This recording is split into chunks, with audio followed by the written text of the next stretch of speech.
The U.S. House of Representatives has voted to repeal a major pro-life policy. Let us say this clearly. The United States should never underwrite abortions. Taxpayers deserve better, children deserve better, and families deserve better. And one of the first acts of the new Congress, House Democrats voted last week to pass a funding bill that would repeal the Protecting Life and Global Health Assistance policy. That is the Trump administration's expansion of the Mexico City policy, which bans foreign aid from going to non-governmental organizations that promote or pay for abortion procedures.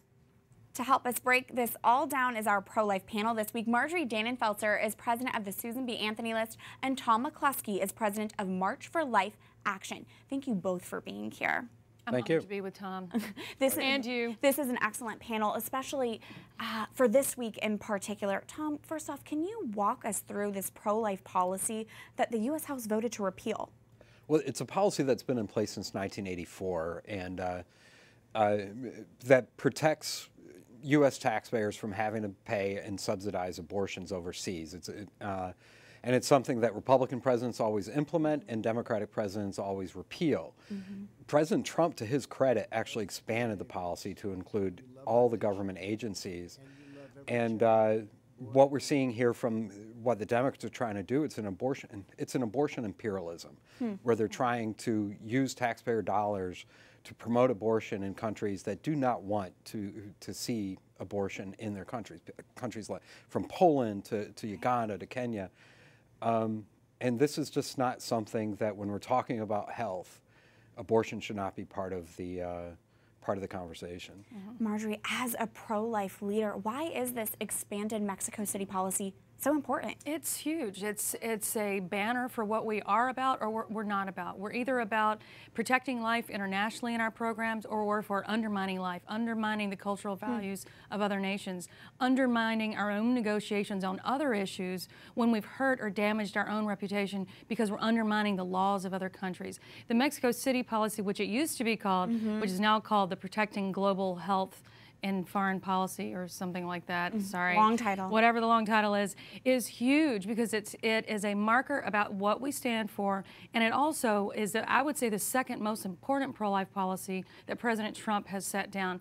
First being the transformation of the judiciary. Second, it went from $600 million of funding to $8 billion of funding that this policy touched. So it's transformative. And this vote was one of the first actions we saw this new Congress take.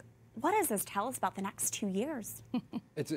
Both our organizations predicted that different pro-life provisions and different actions by this president would be targeted. Nobody predicted it would happen on January 2nd. Right. Except what we're looking at is the most pro-abortion Congress I think we've ever seen. The last time Democrats controlled Congress, there were about 40 pro-life, self-described pro-life Democrats. Today, there are maybe 2.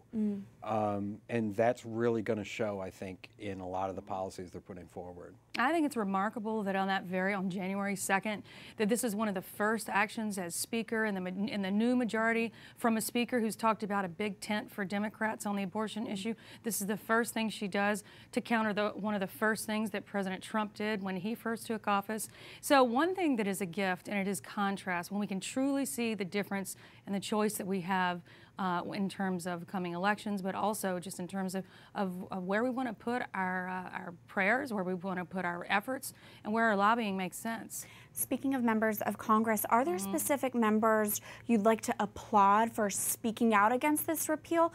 And to that same degree, are there members you want to call out that you're disappointed in? I think Tom and I both have a lot of interaction with different members. I particularly want to praise the Appropriations Chair, the new Chair, Kay Granger, who spoke out forcefully on this on the floor of the House. Also, the Minority Leader now, Kevin McCarthy from California. It was very important that they spot this, not let it go very far before it got countered. And then also Virginia Fox, Vicky Hartzler, Chris Smith, Mike Johnson, Jim Banks, Andy Harris, and Doug Lamborn. One stands out who voted the wrong way. 7 so-called pro-life Republicans voted against us on this, and one was Elise Stefanik, who was very disappointing to me. She's in upstate New York. I think she's from your hometown. She is. And we expected more from her. Tom? I would echo all of those, and especially Minority Leader Kevin McCarthy, whose job it is for the motion to recommit. And the motion to recommit, which is the Republicans' one chance to counter the messaging, or the minority party's one chance to counter the messaging of whatever the majority party is putting forward, was solely focused on the life issue, which helped elevate this at a time when the president wasn't really talking about it and the Senate wasn't. One other person I would point out as well is though he might get in trouble for me pointing it out, is Dan Lipinski, the congressman from Illinois, the Democrat, who had to vote against his party's appropriation bill. But what he does is he highlights that this is still a bipartisan issue, and we need courage like that in this new Congress. Finally, we are in the midst of a government shutdown. If the U.S. House does not pass a pro-life bill, what are your asks of the Senate?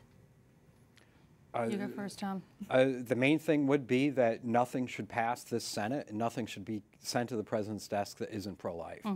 I believe both our organizations would plan on scoring against anything that would change current pro-life policy.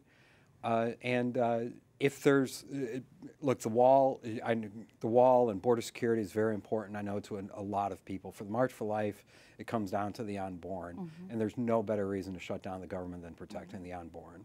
Marjorie. For funding abortion, comes down to a human rights issue for the Democratic Party. They believe it's a human right. If you can't be guaranteed it because you don't have enough money, we need to fund it. It's a worldview transformation from what it should be. So we believe that the president has said he will stand strong on any funding bills. He'll have to veto those bills if anything got to him through the Senate and via the House and the Senate. We believe he'll stand strong on that. Unfortunately, we're in a defensive strategy. Where we're on offense, though, is the continuing transformation of the judiciary, and our hope and expectation that there will be more opportunities to leave a real legacy beyond this presidency and beyond this Senate and beyond this House for many years, where we can actually pass true pro-life laws and have them upheld. Let's see what these next 2 years bring. Tom McClusky, Marjorie Dannenfelser, thank you both for being here. Thank you.